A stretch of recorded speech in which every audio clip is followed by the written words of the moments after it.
Welcome to Voices Unheard. If you are joining us for the first time, don't forget to leave a comment in the comment section, as this helps us with the YouTube algorithm. And please don't forget to like and subscribe. Before we begin, please note, this case is still under active investigation.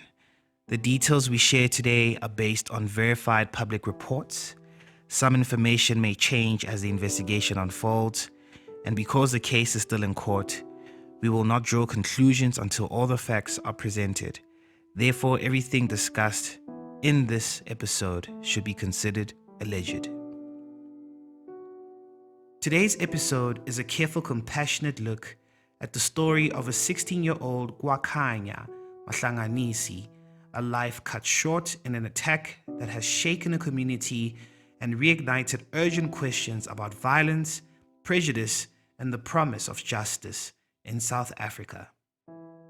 I'll take you through what is known, what activists and families are saying, how police have responded, and the broader context of hate-motivated violence in communities across the country. Trigger warning: this episode contains descriptions of violence. In our previous episode, we spoke about the national shutdown against gender-based violence, a powerful movement when South Africans came together to demand safety, justice, and accountability. Yet, despite these efforts, gender-based violence continues to plague our country and has increasingly become a persistent epidemic in South Africa. Cases like the killing of Khayalitsha remind us that awareness alone is not enough. Real change requires sustained action, stronger protection for vulnerable communities, and consequences for those who commit violence. On the night of the 3rd or the 4th of December 2025, a teenager named Khayalitsha, also called Nhlaganiso by people who knew him, died after a brutal assault in Site C, Khayalitsha. He was 16 years old. The circumstances of his death and the nature of the attack have prompted widespread outrage, protests, and demands for swift justice. This is not only a single crime story.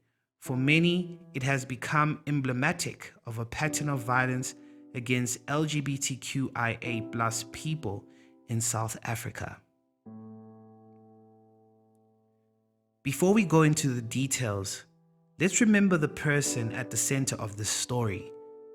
Family and friends describe Khayalitsha as a bubbly, creative teen who loved reading, drawing, and styling his hair. He was a grade 9 learner, known to be gentle and sociable. He hung out with girls a lot, a family member told reporters.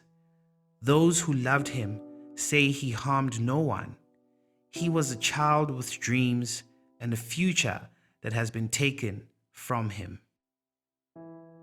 According to family, community witnesses, and multiple news reports, Khayalitsha left home on the night of the 3rd of December. He was later found the next morning in BT Block Site C. Reports from the scene say he had been assaulted with stones and bricks, and there are accounts claiming that the attackers also set him alight. Some community reports described particularly horrifying injuries. Local activists said he was stoned, struck with buckets, and burned. Police say they are investigating these circumstances. Importantly, a 17-year-old suspect was arrested in connection with the killing and was due back before the Khayalitsha Magistrates Court for a further hearing. Police say they are still searching for a second suspect. The legal process is underway, and preliminary court dates have been set. From the moment the story broke, many in the Khayalitsha queer community and across the country described the killing as a homophobic hate crime. Activists and community groups point to the language witnesses said the attackers used, slurs directed at Kwakhanya and the apparent brutality of the assault as evidence that motive was rooted in prejudice. Protests outside the magistrate's court followed, with chants demanding no bail and justice for Khanya. At the same time, the South African Police Service, SAPS, in the Western Cape urged caution in labeling the incident until motive could be conclusively established by investigators. The Provincial Police Office publicly warned against prematurely branding the case as homophobic, noting that the motive had not yet been officially determined. That statement has itself drawn criticism from activists who argue that hesitation risks minimizing the lived reality of LGBTQIA+ victims. Kwakhanya's family has been openly grieving and seeking answers. His father has described the shock and the horror of learning what had happened to his son. Relatives stress that he was a disciplined, gentle child and that the family accepted him for who he was. Community members and local queer organizations have rallied around the family, demanding full investigations and arrests for all involved. For many in Khayalitsha, this is a moment of both sorrow and determination. Sorrow for the loss and determination not to let the incident pass without accountability. Civil society groups, LGBTQIA+ organizations, Women for Change, Kulani Khayalitsha Queer Hub, and national sector groupings have condemned the killings in the strongest terms. They point out the disturbing statistic: South Africa's progressive laws and constitutional protections do not always translate into safety on the ground. Hate-motivated attacks and gender-based violence remain persistent problems. Many activists say this killing, occurring during the 16 Days of Activism Against Gender-Based Violence campaign, is particularly painful and symbolic. They have called for better policing responses, victim protections, and long-term community education to reduce prejudice. Here's where things stand publicly. One teenager is in custody, another is wanted. The National Prosecuting Authority has indicated the state will oppose bail and that more information is being gathered to build a file. SAPS has emphasized the need to avoid jumping to conclusions about motive until forensic and investigative work is completed. Defense and prosecution procedures will play out in magistrates' court in the coming weeks, and the family and activists are watching closely. For the victims' community, there is a concern over whether the charges and the eventual framing of these cases will acknowledge any hate crime dimension. To understand why this case has touched a nerve, we need context. South Africa's constitution is among the most progressive in the world on paper. It explicitly forbids discrimination on the basis of sexual orientation. Yet LGBTQIA+ people often face violent attacks, social exclusions, and barriers to justice. Community organizations argue that homophobic and transphobic attacks are underreported and sometimes mishandled by the institutions that should be protecting citizens. This gap between law and lived reality is a recurring theme in many cases like this one. Activists say that beyond arrests, there must be systematic change, better police training on hate-motivated crimes, stronger community outreach, and school-based programs to challenge prejudice. Justice in this case will mean several things to different people: criminal accountability for the perpetrators, a reliable, transparent investigation that addresses motive, and meaningful support for the family and community.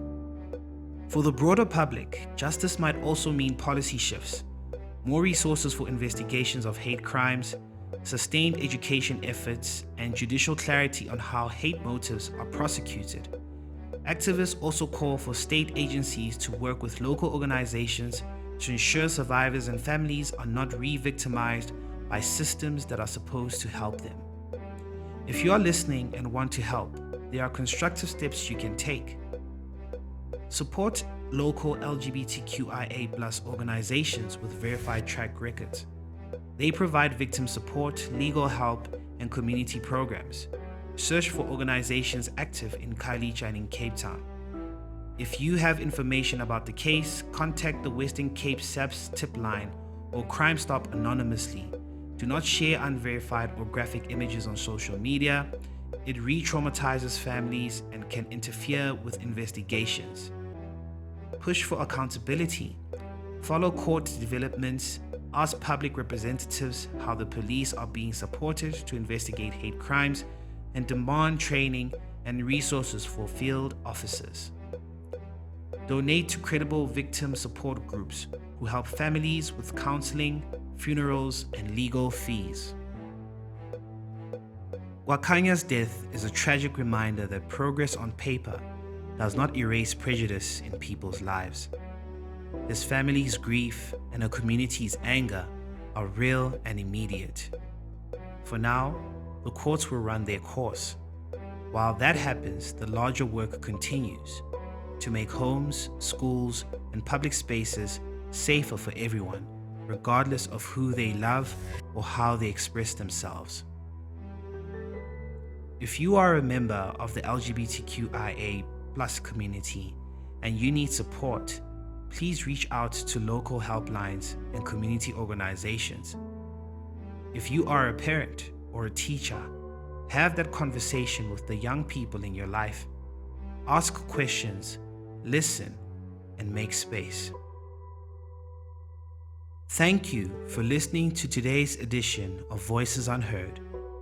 We will continue to follow the developments in the Wakhanya Mahlanganisi case and report updates on our website and next episodes. If you found this episode important, please share it responsibly, and remember, behind every headline is a family and a community asking for truth and justice.